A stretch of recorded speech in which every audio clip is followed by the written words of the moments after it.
બિસ્મિલ્લાહિર્રહમાનિર્રહીમ એવા પરમેશ્વરનું નામ લઈને શરૂ કરું છું જે ખૂબ દયાળુ છે, જેની રહેમત વરસતી રહે છે અને એ રહેમતને સથવારે આજે મળવાનું થયું છે.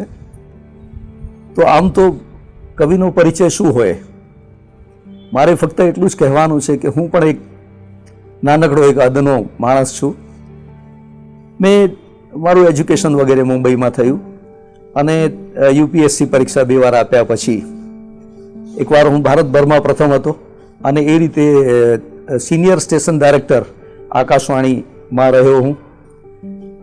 એમાંથી નિવૃત્ત થયાને પણ આજે 16 વર્ષનો સમય થયો છે અને એમાં જુદા જુદા લોકોને નિરંતર મળવાનું થયું છે. એમની સાથેનો એક જે સંબંધ છે, એમની સાથેનો જે સંલાપ છે, જે સંવાદ છે, એને લીધે મારી અંદર કશુંક આવ્યું છે અત્યાર સુધી. એટલો મારો નાનકડો પરિચય છે. એવા અનેક લોકો જે મને મળ્યા, એમાં એક છે આપણા અલી અસગર સૈયદ સાહેબ, જે અહીંયા ઇસ્લામે હિન્દ જમાતે ઇસ્લામે હિન્દ ના એક અદના કાર્યકર તરીકે કામ કરી રહ્યા છે. અને એમની સાથે મળ્યા પછી મને સતત એવું લાગ્યા કર્યું કે આ માણસ એક વરસતા વાદળ જેવો છે, જેની પાસે અલ્લાહની રઝા છે.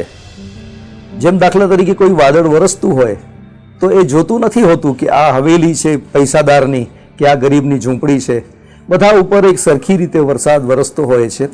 એવી રીતે એમનો સ્નેહ ભાવ છે, એમની જે વાતચીત કરવાની શૈલી છે, એમની જે વિનમ્રતા છે, એ નિરંતર મારી નજર સમક્ષ રહી છે. અને એમણે હંમેશા બધાને સાથે લઈને ચાલવાનું રાખ્યું છે. મને લાગે છે કે આ આપણી સંસ્થાની એક મોટામાં મોટી ઉપલબ્ધિ છે, જેને આ માણસે આત્મસાત કરી છે, પોતાની અંદર ઇમ્બાઇબ કરી છે કે આપણે બધાને સાથે લઈને ચાલવાનું છે. ज़मीं को ले के चलो, आसमां को ले के चलो और चलो तो कायनात ले के चलो. આમ બધા લોકોને સાથે લઈને ચાલવાનું છે. પણ ચાલવાનું છે ક્યાં? તો કે ચાલવાનું છે ત્યાં જ્યાં આપણને એક રસ્તો બતાડવામાં આવ્યો છે. અને એ રસ્તો કોણે બતાડ્યો? તો કે એ આપણા પૈગંબરોએ બતાડ્યો. અને એ કોની ઓલાથી રજાથી બતાડ્યો? તો કે એમને માલિકની પ્રેરણાથી બતાડ્યો છે. તો જે ઈશ્વર છે કંઈ, એની રજા, એની પ્રસન્નતા એ સર્વોપરી છે. અને જ્યાં સુધી ઈશ્વરનો સવાલ છે તો 3 ક્વોલિટી એની અંદર બહુ અગત્યની રહી છે. એક તો એ સર્વવ્યાપી છે, ચારે બાજુ એટલો બધો છે કંઈ કે એનાથી જ બધું ભરપૂર છે. वो बेहिसाब इतना कि हर जर्रे में जलवा आश्कार, उस पे पर्दा ये की सूरत आज तक देखी नहीं. એ કદી સામે નથી આવતો, છતાં પણ એ ચારે બાજુ છે અને દરેક બાજુએથી એ આપણી સમક્ષ આવતો હોય છે. તો એ સર્વવ્યાપી છે, એ સર્વજ્ઞ છે, એ બધું એ જાણે છે. આપણને અંદર બહારથી બધાને ઓળખે છે કે આ લોકો શું કરે છે, કેટલું સાચું કરે છે, કેટલું ખોટું કરે છે, કેટલું આડંબર કરે છે, એ બધું એને ખબર પડે છે.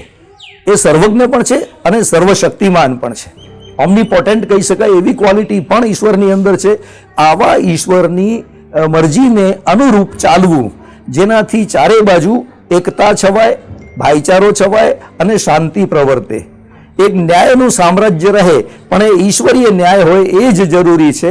અને એવી વાત જે લઈને આવે છે, આપણી પાસે એમનો જે સંદેશ મળ્યો એ આપણને પૈગંબરે ઇસ્લામ આપણા મોહમ્મદ સાહેબ સલ્લલ્લાહુ અલૈહિ વસલ્લમ ના જે વચનો છે, એમનું એક તો જે એમણે આ કુરાને શરીફ આપ્યું જે ઈશ્વરની પ્રેરણાથી, એ છે. ઉપરાંત એમનું જે જીવન વૃત્તાંત છે, આ બધી ચીજો જે કંઈ છે એ આપણી સમક્ષ એક ઉદાહરણ તરીકે છે.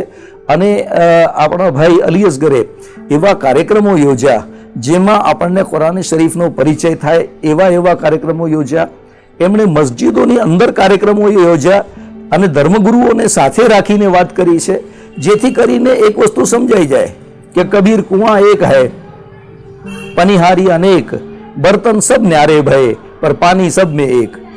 તો આ જે બધેમાં એક જે તત્વ છે, એને જો તમે ભેગું કરી શકો તો એ બહુ કામનું હોય છે. કારણ કે આમ જો તમે પાંદડે પાણી છાંટવા જાઓ તો એ કોઈ રીતે ઝાડને પહોંચશે નહીં. પણ એકાય સાધાય સબ સધાય, સબ સાધાય સબ જાય, રહીમન સિંચય મૂલ કો ફૂલહીં ફલહીં અઘાય. જો મૂળમાં સિંચન કરવામાં આવે તો જ વાત પહોંચતી હોય છે. એટલા માટે તો ગુજરાતીનો એક કવિ કહે છે કે તને એકમાંથી બહુની તમન્ના, બહુમાં મને એક જોવાની ઈચ્છા, કરે છે સુરાહી તું પ્યાલામાં ખાલી, તો કરું છું હું પ્યાલા સુરાહીમાં ખાલી. તો આ ચારે તરફ એક સામ્રાજ્ય પ્રવર્તે છે અને એ ઈશ્વરની ઈચ્છા મુજબ પ્રવર્તે છે. એ વસ્તુ સમજાવતા સમજાવતા આ સંસ્થાએ એક જે બીજું સૂત્ર આપ્યું છે તે એ આપ્યું છે અને એ મને બહુ ગમે છે. અને તે એ છે કે તમારી પાસે જે કાંઈ છે એ ફક્ત તમારું એકલાનું નથી, તમારે એને બીજાઓ સાથે વહેંચવાનું છે. અને એ જે દાન આપવાનું છે, જેને તમે ઝકાત કહો કે જે કહો તે, પણ એવી રીતે આપવાનું છે જેમાં તમારો કોઈ અહંકાર ન હોય, તમને એમ ન લાગે કે આ મેં આપ્યું છે. તો આ મારાપણાના ભાવ વગરનું જે દાન છે, નિસ્વાર્થ ભાવે કોઈ પણ જાતના સ્વાર્થ વગર આપેલું દાન છે, એનો ઘણો મોટો મહિમા છે. અને એટલા માટે તો ઇવન રહીમદાસજી પણ એમ કહેતા કે દેવન હારા ઓર હૈ ભેજત હૈ દિન રૈન પર લોગ ભરમ હમ્પે કરે તાતે નીચે નયન. તો એ રીતે જે દાનની પરંપરા છે એ પણ મને આ કાર્યક્રમોમાં જવાથી સમજાય છે, અનુભવાય છે.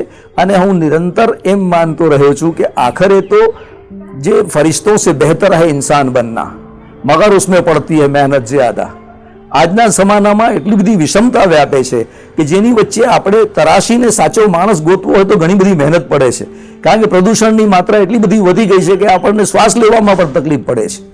તો આવા વાતાવરણની અંદર આવી સંસ્થાઓનું એક બહુ મોટું યોગદાન છે કે જે લોકો નિર્મળતા જે કંઈ છે એનો પક્ષપાતી છે, જે લોકો સાદગીના પક્ષપાતી છે, જે લોકો દુરાચારના વિરોધી છે, એવી જે સંસ્થા છે એનો મહિમા જેટલો કરીએ તેટલો ઓછો છે. અને આપણે બધાએ એ સંસ્થાની સાથે રહેવું જોઈએ, એને પીઠબળ આપવું જોઈએ. એના કાર્યક્રમોને આગળ વધારવા માટે આપણે શું કરી શકીએ, એક ઇન્ડિવિજ્યુઅલ લેવલ ઉપર અને એક સોશિયલ લેવલ ઉપર, આ બંને જે ધારાઓમાં આપણાથી જેટલું થઈ શકે એવું કરવું જોઈએ. મને લાગે છે કે સમય તો સમયનું કામ કરતો જ જાય છે, એ આપણી સાથે રહેશે નહીં. ઘણી બધી વાતો કરવાની છે, પણ એક વસ્તુ બહુ પાકી છે કે સાયર લેર્યું થોડ્યું મુજે ઘટ ગણેર્યું, હેકડ્યું તળ ન પૂગ્યું ત્યાં બેયું પડ્યું. જેમ સાગરની લહેરો છે એ ગણી શકાતી નથી હોતી, એક શાંત થાય તો બીજી ઉપડતી હોય છે, એમ વાતો એક પછી એક નીકળતી જશે. અને આ અમૃત તુલ્ય જે સંસ્થા છે એનો જે મહિમા આમ તો 75 વર્ષ, હું આપને બહુ સાચી વાત કહું દોસ્તો, બહુ મોટો સમયગાળો આમ જુઓ તો નથી અને આમ જુઓ તો છે. વિશાળ કાળખંડમાં 75 વર્ષ એ કઈ ગણતરીમાં લેવાય એવો સમય નથી. છતાં વ્યક્તિના જીવનમાં એને અમૃતકાળ કહેવામાં આવે છે. જેમ આઝાદીનો અમૃતકાળ ઉજવાય છે એમ વ્યક્તિના જીવનમાં પણ 75 વર્ષનો સમય છે એ બહુ અગત્યનો સમય હોય છે. તો જે રીતે આ 75મા વર્ષે આ અમૃતનું જે વહેંચણી છે એનું પર્વ આ સંસ્થા ઉજવી રહી છે. અને આ જે આબે હયાત છે એટલે કે અસ્તિત્વને આપણે કાયમ રાખતું જે ઝરણું છે, એવી સંસ્થા જેવી આ સંસ્થા જો કાયમ રહે તો મને લાગે છે કે આપણે જરૂર સારું એક સામ્રાજ્ય ઊભું કરી શકીશું, લોકોને ફરીથી એક સાચા માર્ગે વાળી શકીશું. અને એમ કરતાં કરતાં આપણે સૌ આનંદમાં અને ઈશ્વરની રજામાં, એની પ્રસન્નતાનો અનુભવ કરીશું. આપનો ખૂબ ખૂબ આભાર. પ્રણામ.